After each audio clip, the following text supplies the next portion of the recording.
Jonathan Edwards, o grande avivalista, 1703-1758.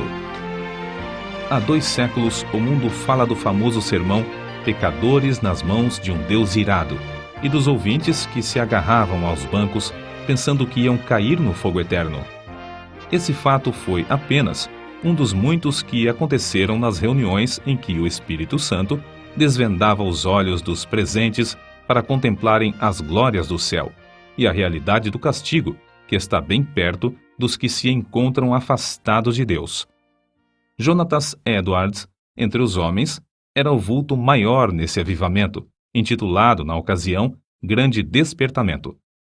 Sua vida é um exemplo destacado de consagração ao Senhor para o desenvolvimento maior do intelecto e, sem qualquer interesse próprio, de deixar o Espírito Santo usar o mesmo intelecto como instrumento nas suas mãos. Amava a Deus não somente de coração e alma, mas também de todo o entendimento. Sua mente prodigiosa apoderava-se das verdades mais profundas. Contudo, sua alma era, de fato, um santuário do Espírito Santo. Sob aparente calma exterior, ardia nele o fogo divino, como um vulcão. Os crentes atuais devem a esse herói, graças à sua perseverança em orar e estudar sob a direção do Espírito, a volta às várias doutrinas e práticas da igreja primitiva. Grande foi o fruto da dedicação do lar em que Edwards nasceu e se criou. Seu pai foi o amado pastor de uma só igreja durante um período de 64 anos. Sua piedosa mãe era filha de um pregador que pastoreou uma igreja durante mais de 50 anos. Das 10 irmãs de Jonatas, 4 eram mais velhas do que ele e 6 mais novas. Muitas foram as orações que os pais ofereceram a Deus para que o único e amado filho fosse cheio do Espírito Santo e que se tornasse grande perante o Senhor. Não somente oravam assim, fervorosa e constantemente, mas mostravam-se igualmente zelosos em criá-lo para Deus. As orações, à volta da lareira, os estimularam a se esforçarem, e seus esforços redobrados os motivaram a orar mais fervorosamente. O ensino religioso e permanente resultou em Jonatas conhecer intimamente a Deus, quando ainda criança. Quando Jonatas tinha 7 ou 8 anos, houve um despertamento na igreja de seu pai, e o menino acostumou-se a orar sozinho, 5 vezes, todos os dias, e a chamar outros da sua idade para orarem com ele. Citamos aqui as suas palavras sobre esse assunto. A primeira experiência de que me lembro de sentir no íntimo a delícia de Deus e das coisas divinas foi ao ler as palavras de 1 Timóteo, capítulo 1, versículo 7. Ora, ao Rei dos séculos, imortal e invisível, ao único Deus, seja honra e glória para todo sempre. Amém. Sentia a presença de Deus até arder o coração e abrasar a alma de tal maneira que não sei descrevê-la. Gostava de passar o tempo olhando para a lua e, de dia, contemplar as nuvens e os céus. Passava muito tempo observando a glória de Deus, revelada na natureza, e cantando as minhas contemplações do Criador e Redentor. Antes, me sentia demasiado assombrado ao ver os relâmpagos e ouvir o troar do trovão. Porém, mais tarde, eu me regozijava ao ouvir a majestosa e terrível voz de Deus na trovoada. Antes de completar 13 anos, iniciou seu curso em Yale College, onde, no 2º ano, leu atentamente Ensaios sobre o Entendimento Humano, a famosa obra de Locke. Vê-se, nas suas próprias palavras acerca dessa obra, o grande desenvolvimento intelectual do moço. Achei mais gozo nisso do que o mais ávido avarento em ajuntar grandes quantidades de ouro e prata de tesouros recém-adquiridos. Edwards, antes de completar 17 anos, diplomou-se no Yale College, com as maiores honras. Sempre estudava com esmero, mas também conseguia tempo para meditar na Bíblia diariamente. Depois de diplomar-se, continuou seus estudos em Yale durante 2 anos e foi então separado para o ministério. Foi nessa altura que seu biógrafo escreveu acerca de seu costume de dedicar certos dias para jejuar, orar e examinar-se a si mesmo. Acerca da sua consagração, com a idade de 20 anos, Edwards escreveu: Dediquei-me solenemente a Deus, e o fiz por escrito, entregando a mim mesmo e tudo o que me pertencia ao Senhor, para não ser mais meu qualquer sentido, para não me comportar como quem tivesse direitos de forma alguma, travando, assim, uma batalha com o mundo, a carne e Satanás, até o fim da vida. Alguém assim se referiu a Jonatas. Sua constante e solene comunhão com Deus, em secreto, fazia com que o rosto dele brilhasse perante o próximo, e sua aparência, semblante, palavras e todo o seu comportamento eram acompanhados de serenidade, gravidade e solenidade. Aos 24 anos, casou-se com Sarah Pierrepont, filha de um pastor, e desse enlace nasceram, como na família do pai de Edwards, 11 filhos. Por ocasião do grande despertamento, ao lado de Jonatas Edwards, estava o nome de Sarah Edwards, sua fiel esposa e ajudadora em tudo. Tal qual seu marido, ela nos serve como exemplo de rara intelectualidade. Profundamente estudiosa, inteiramente entregue ao serviço de Deus, ela era conhecida por sua santa dedicação ao lar, pelo modo de criar seus filhos e pela economia que praticava, movida pelas palavras de Cristo, para que nada se perca. Mas, antes de tudo, tanto ela como seu marido eram conhecidos por suas experiências com a oração. Faz-se menção, destacada, de um período de 3 anos, especialmente, durante o qual, apesar de gozar de perfeita saúde, ficava repetidas vezes sem forças por causa das revelações do céu. A sua vida inteira foi de intenso gozo no Senhor. Jonatas Edwards costumava passar 13 horas todos os dias, estudando e orando. Sua esposa também o acompanhava na oração, diariamente. Depois da última refeição, ele deixava toda a lida a fim de passar 1 hora com a família. Mas que doutrinas a igreja havia esquecido e que Edwards começou a ensinar e a observar de novo com manifestações tão sublimes? Basta uma leitura superficial para descobrir que a doutrina a qual deu mais ênfase foi a do novo nascimento, apresentando-a como uma experiência certa e definida, em contraste com a ideia da Igreja Romana e de várias denominações. O evento que marcou o começo do grande despertamento foi uma série de sermões feitos por Edwards sobre a doutrina da justificação pela fé, que fez os ouvintes sentirem a verdade das Escrituras.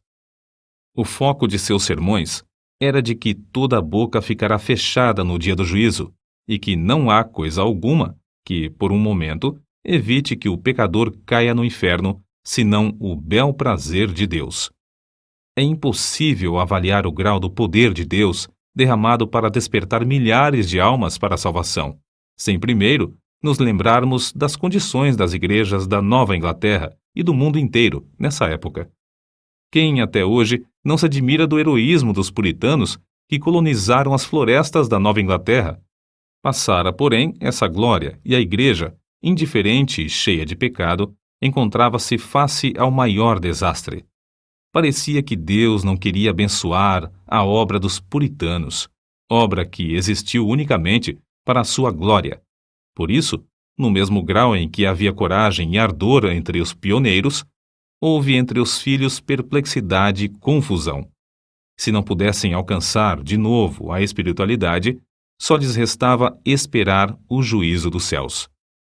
O famoso sermão de Edwards, Pecadores nas mãos de um Deus irado, merece menção especial. O povo, ao entrar para o culto, mostrava um espírito leviano e mesmo de desrespeito diante dos 5 pregadores que estavam presentes. Jonatas Edwards foi escolhido para pregar.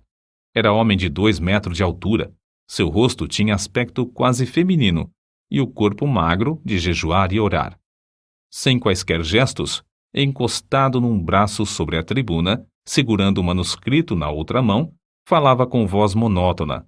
Discursou sobre o texto de Deuteronômio, capítulo 32, versículo 35, ao tempo em que resvalara o seu pé. Depois de explicar a passagem, acrescentou que nada evitava, por um momento, que os pecadores caíssem no inferno, a não ser a própria vontade de Deus, que Deus estava mais encolerizado com alguns dos ouvintes do que com muitas pessoas que já estavam no inferno, que o pecado era como um fogo encerrado dentro do pecador e, com a permissão de Deus, pronto a transformar-se em fornalhas de fogo e enxofre, e que somente a vontade do Deus indignado os guardava da morte instantânea.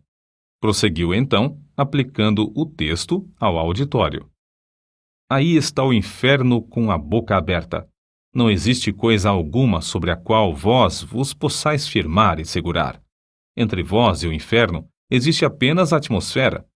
Há atualmente nuvens negras da ira de Deus pairando sobre vossas cabeças, predizendo tempestades espantosas com grandes trovões. Se não existisse a vontade soberana de Deus, que é a única coisa para evitar o ímpeto do vento até agora, seríeis destruídos e vos tornaríeis como a palha da eira. O Deus que vos segura na mão sobre o abismo do inferno, mais ou menos como o homem segura uma aranha ou outro inseto nojento sobre o fogo, durante um momento, para deixá-lo cair depois, está sendo provocado em extremo. Não há que admirar se alguns de vós, com saúde e calmamente sentados aí nos bancos, passarem para lá antes de amanhã. O resultado do sermão foi como se Deus arrancasse um véu dos olhos da multidão para contemplar a realidade e o horror da posição em que estavam. Nessa altura, o sermão foi interrompido pelos gemidos dos homens e os gritos das mulheres.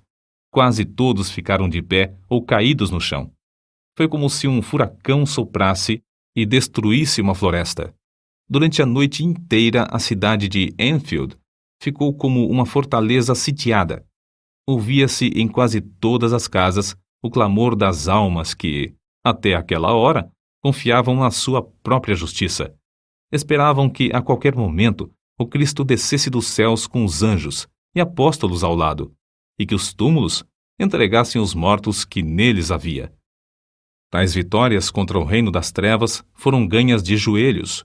Edwards não abandonara nem deixara de gozar os privilégios das orações, costume que vinha desde a meninice.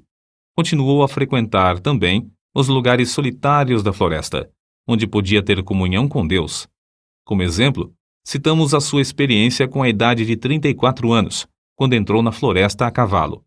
Lá, prostrado em terra, foi-lhe concedido ter uma visão tão preciosa da graça, amor e humilhação de Cristo como mediador, que passou 1 hora vencido por uma torrente de lágrimas e pranto. Como era de esperar, o maligno tentou anular a obra gloriosa do Espírito Santo no grande despertamento, atribuindo tudo ao fanatismo. Em sua defesa, Edwards escreveu: Deus, conforme as Escrituras, faz coisas extraordinárias. Há motivos para crer, pelas profecias da Bíblia, que sua obra mais maravilhosa seria feita nas últimas épocas do mundo. Nada se pode opor às manifestações físicas, como as lágrimas, gemidos, gritos, convulsões, falta de forças. De fato, é natural esperar, ao nos lembrarmos da relação entre o corpo e o espírito, que tais coisas aconteçam. Assim falam as Escrituras. Do carcereiro que caiu perante Paulo e Silas, angustiado e tremendo, do salmista, que exclamou sob a convicção do pecado: envelheceram os meus ossos pelo meu bramido durante o dia todo. Salmos, capítulo 32, versículo 3. Dos discípulos que, na tempestade do lago, clamaram de medo, da noiva do Cântico dos Cânticos, que ficou vencida pelo amor de Cristo até desfalecer. Certo é que na Nova Inglaterra começou, em 1740, um dos maiores avivamentos dos tempos modernos. É igualmente certo que este movimento se iniciou não com os sermões célebres de Edwards, mas com a firme convicção deste de que há uma obra direta que o Espírito Divino faz na alma humana. Note-se bem, não foram seus sermões monótonos, nem a eloquência extraordinária de alguns como George Whitefield, mas, sim, a obra do Espírito Santo no coração dos mortos espiritualmente, que, começando em Northampton, espalhou-se por toda a Nova Inglaterra e pelas colônias da América do Norte, chegando até a Escócia e a Inglaterra. No meio de uma época da maior decadência, a Igreja de Cristo, entre a população escassa da Nova Inglaterra, despertou e foram arrebatadas de 30 a 50 mil almas do inferno, durante um período de 2 a 3 anos. No meio das suas lutas, sem ninguém esperar, a vida de Jonathan Edwards foi tirada da terra. Apareceu a varíola em Princeton, e um hábil médico foi chamado da Filadélfia para inocular os estudantes. O nosso pregador e 2 de suas filhas foram também vacinados. Na febre que resultou, as forças de nosso herói diminuíram gradualmente até que, um mês depois, faleceu. Assim diz um de seus biógrafos. Em todo o mundo onde se falava o inglês, era considerado o maior erudito desde os dias do apóstolo Paulo ou de Agostinho. Para nós, a vida de Jonatas Edwards é uma das muitas provas de que Deus não quer que desprezemos as faculdades intelectuais que Ele nos concede, mas que as desenvolvamos, sob a direção do Espírito Santo, e que as entreguemos desinteressadamente para o seu uso.